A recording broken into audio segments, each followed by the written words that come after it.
that this is effectively an end of an era and a watershed moment, if it is indeed true, because what we have are reports by the Israelis where they say that Ayatollah Ali Khamenei is perhaps dead, and they also have a photograph that they've apparently shown to the Israeli Prime Minister Netanyahu and Donald Trump. Now, the question is this, for the Americans and for the Israelis, what is the goalpost here where they see that there could be an end to this war? Now, Ayatollah Ali Khamenei was an 87-year-old leader.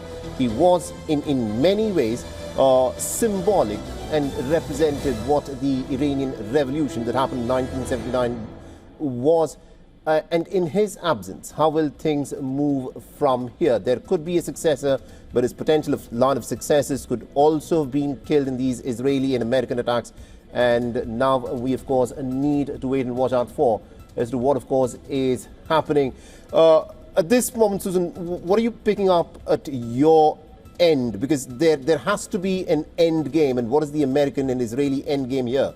Because they want a regime change, but taking out Ayatollah Ali Khamenei does not exactly end the regime, as the Americans call it. It won't, and that's a very valid point, but it does break down the echelons of the leadership in Iran. And with the way we've seen Iran retaliate in the past hours that it has been attacked, it's hard to imagine that it will go full force and try to go head-to-head with the United States. It just doesn't seem like it has the military capabilities. And remember, these are not just military attacks, and kinetic attacks. Israel and the United States carried out a slew of cyber attacks, deactivating a lot of their security monitoring before they launched these attacks.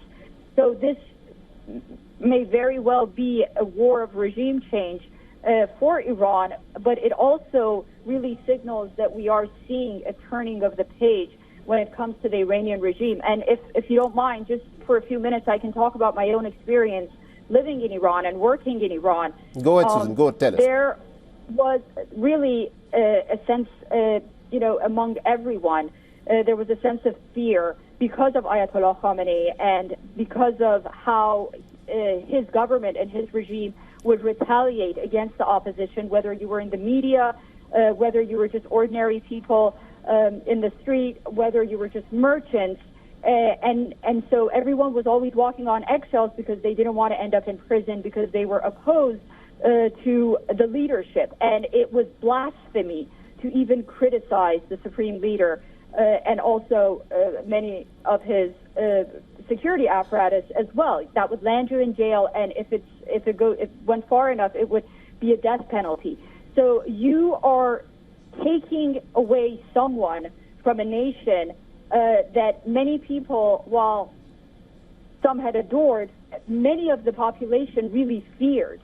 And so when you take that fear factor away from that population, the sort of the big face of the revolution, then it seems like the house of cards will ultimately crumble. And that's how the Iranian society and the Iranian people are seeing it right now.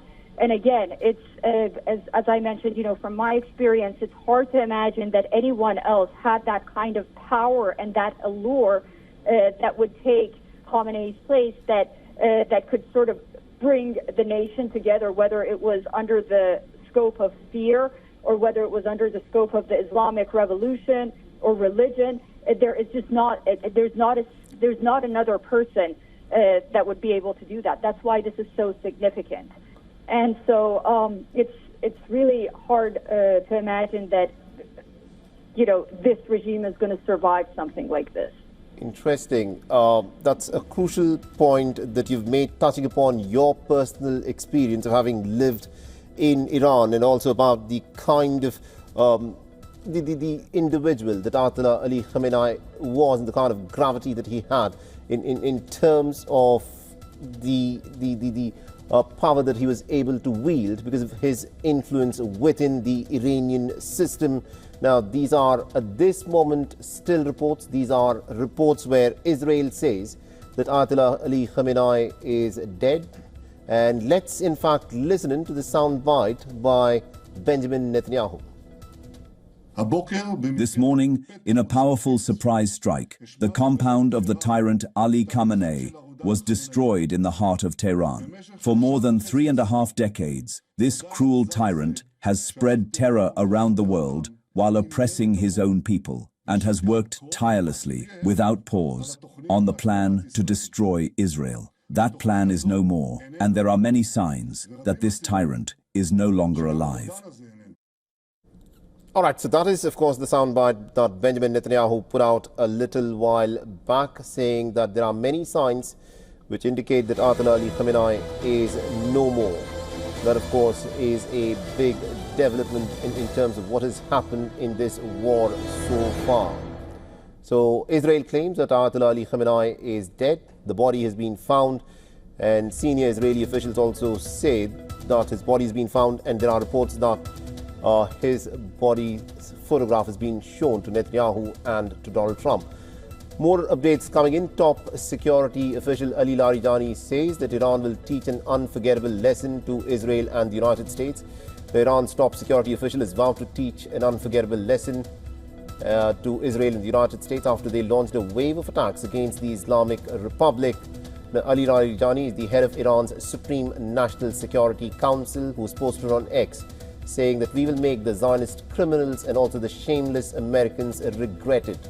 The brave soldiers and the great nation of Iran will teach an unforgettable lesson to the international oppressors. This is, of course, the statement by Ali Larijani, a key official within the Iranian government, who's a top security official, who has said that Iran will teach an unforgettable lesson to Israel and the United States of America. Susan, tell us a bit about Ali Larijani. He's one of the potential successors. What kind of an individual is he? Because he has been involved extensively in the nuclear negotiations with the West. What ideology does he bring to the table? And is he someone, if he's alive, that he can do business with the Americans? It's very interesting. When I was reporting in Iran, he was at the helm of the foreign ministry, and I had an opportunity to interview him a few times. What's interesting is Ali Larijani has sort of morphed from an uber-conservative individual throughout the years, and he's now considered to be a moderate. He's had several of the most powerful posts inside of Iran's system, especially in national security and parliament. He's often described as a pragmatic conservative, someone who belongs to the establishment but is seen as more flexible on diplomacy than the hardliners. He was Speaker of the Parliament of Majlis. He was Secretary of Iran's Supreme National Security. And at this point, he was senior advisor to the Supreme Leader Ali Khamenei, giving him influence even when he was not even elected in office. So it's very important to note that in Iran's system, the Secretary of Iran's Supreme National Security Council is one of the most powerful bodies that coordinates defense and foreign policy, though final authority still rests with the Supreme Leader. Now, if it's true that the Supreme Leader has been eliminated, he had that position before, and he now has that position to be the senior advisor. So his image basically is an establishment insider with deep ties to the system. As I mentioned, more diplomatic, more pragmatic. He has supported negotiations at times, including Iran's nuclear diplomacy, notably during the JCPOA back in 2015. And he comes from a very prominent political religious family that has long been influential in Iranian politics. And I know every country sort of has that family that, you know, generation after generation somehow brother, sister, brother-in-law, like their whole family is always part of the government one way or the other. Ali Larijani is really that person. At some point, he used to have presidential ambitions. He registered for presidential races, especially after the former president was eliminated by Israel, President Raisi. He tried to be president, but he was disqualified, interestingly, by Iran's Guardian Council.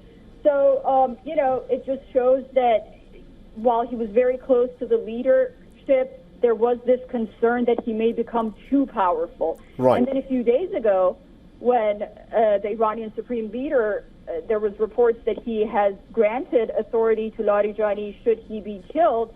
Then Larijani, we saw him sort of make statements on the behalf of Iran. We saw him appear more in front of the camera.